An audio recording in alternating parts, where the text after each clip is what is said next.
Good morning, guys, and welcome back to the channel. So, performance baggers is a discussion for today. So, anybody who's been maybe subscribed to this channel for the last 12 months or been following me along Instagram knows that I've been trying to build a performance bagger from my 2015 Street Glide Special. So, how it all started was I decided to put the Stage 5 Screaming Eagle race kit from Harley Davidson in it, which got installed at West Coast Harley through in Glasgow. If you haven't seen that video, I'll drop a little link to that video right above my head, and I'll put one in the description below. So we got the engine done, and then I added on a few added on extras. I got the S&S intakes, S&S exhaust systems. I got some other nice little bits added. I got some new suspension from Legend Suspension fitted in the front and rear. All these little things to try and get a package together, at least that was usable during this spring and summer, because we've obviously had issues with acquiring equipment due to COVID and equipment issues from imports and things come from the States and other parts of Europe. We were at a safe space with it, but now things are coming back, and I now have been given the availability and told that I can get the new exhaust system that I've been looking to get. So, what I've been looking at is the Cobra, and it's called the Cobra Turn 2-into-1S. I'll put a little quick picture of that right kind of now so you can see that one. It's a nice finish. There's a 4-inch outlet tip that actually faces sideways out towards, so if you were riding the bike here in the UK, it'd be facing almost like facing onto the oncoming traffic coming the opposite way. So that's it, that'll be interesting. And then there's the other one, there's the two brothers racing one, the TBR 2-into-1, which is very nice.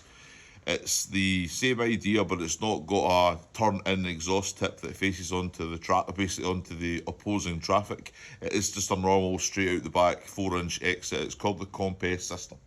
So both I've been told I'll get nice torque results, and I'll also get probably between maybe 5 to 10 horsepower, maybe, depending on, because you're obviously getting that increased back pressure. So that is where it leads me on to today's subject, and it's something about, it's it's starting to get a little bit like, is all this extra money worth the horsepower? So you're looking at, for example, and I'll put it in two currencies. You're looking at $1,000 roughly each for these exhaust systems. The Cobra one, including the import fees, is going to be running me about just under $1,000. And same with the TBR. If you go into UK pounds, we're looking at around about £750. So £750 for added torque figures. They can't give me obviously the torque figures. They're just basically saying there will be an increase in torque, and horsepower on average is 5 to 10 horsepower. But because of the extra work that I've done to the Street Glide, including the CNC ported heads that came with the Stage 5 kit, you'll probably see a greater in power increase in this bike. So, is it worth it? Is the extra £750 UK that will cost me for roughly each system going to be worth it overall? I'm still in debate. Now, right now, I have the standard. I went back to the standard headers, but I've got the S&S AK45s on the mufflers on the end of that bike, which I'll put a little clip here just now of that, and also the S&S intakes, as well as the Stage 5 tuner from Screaming Eagle, which came from Harley Davidson. So this is the crossroads. It's a case of, is the extra money going to be worth the horsepower, or is it more for, is it worth the horsepower for you as a personal? Because I'm not going to race the bike. I'm not going to go into the Harley Davidson Hall of Fame and try to do a racer bag series, a bagger racing series here in the UK and Scotland while I'm trying to go around to the local supermarket. No, it's more for my own personal satisfaction of building this bagger to my budget. Now, everybody's budget's different. I appreciate that. Everybody's got their own restraints when it comes to financials. So I'm trying to do it within a range that I promised myself, and I promised Mrs. Burning Gas that I wouldn't spend too much. But I think apart from a performance point of view, I'm almost finished apart from the ECU upgrade, which I want to do to try and get more power out of this engine. But as I say, it's still under warranty and it gives me a little nice safety blanket. Sometimes the safety blanket has to get thrown in the trash because you're never going to see what the capability of this bike can do if I don't give it a try. So tell me what you think. Tell me if you think the extra horsepower, 5 or 10 horsepower, is worth the cash. Are you going to use that horsepower on the road? I know I won't, but I've heard the video clips. If I can, you'll see them now on the noise that these things create now. If anybody's watching this or not watching this, and you like Harley Davidsons and things, you will probably know that we all like that noise, the distinctive Harley Davidson noise. I love the noise from the big twin that I have. You know, it's obviously the pre-M8 engine change. And I love the noise that this thing makes, especially with the Stage 5 upgrade in it.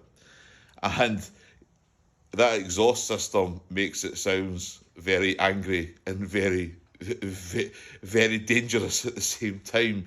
And because it's 2 into 1, it's all coming out one side, it will be a totally different animal, because they'll probably shave some weight as well, which will help with my handling, and that's why I changed the suspension. So hopefully, all going well, it'll come together as a good package if I choose to get the exhaust system.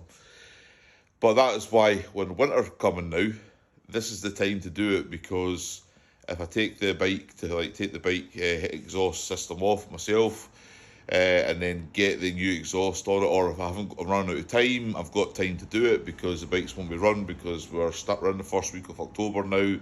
I'm scheduled to go back to work, and when I come back and just finish it, and then basically it'll be ready for April.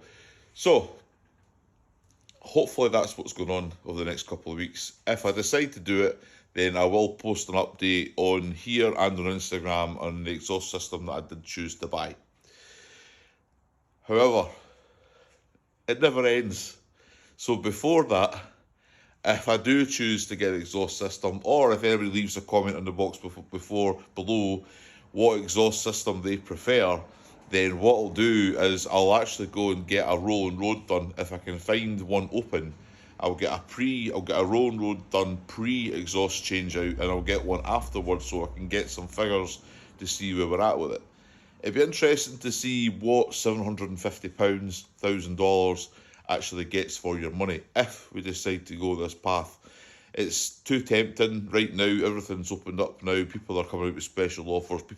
People want you to spend money now. So, and I get that. But is it necessary? And that's the question. Is performance baggers for the road worth the money? Answers below. If you think I'm crazy, then yeah, no problem at all. I accept that. It was just something you don't see very much here in Scotland. You see a couple of big wheel baggers. I haven't turned my bike into a big wheel bagger.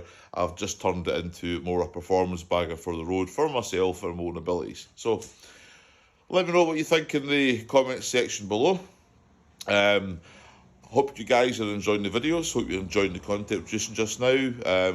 We've had a few busy weeks with the Royal Enfield and the Indian Chief. Hope you guys have enjoyed watching those. If not, I'll drop another link in the videos here below. And as always, guys, take care if you're riding on the road out there. Stay safe, and as always, keep hauling ass. Speak to you soon.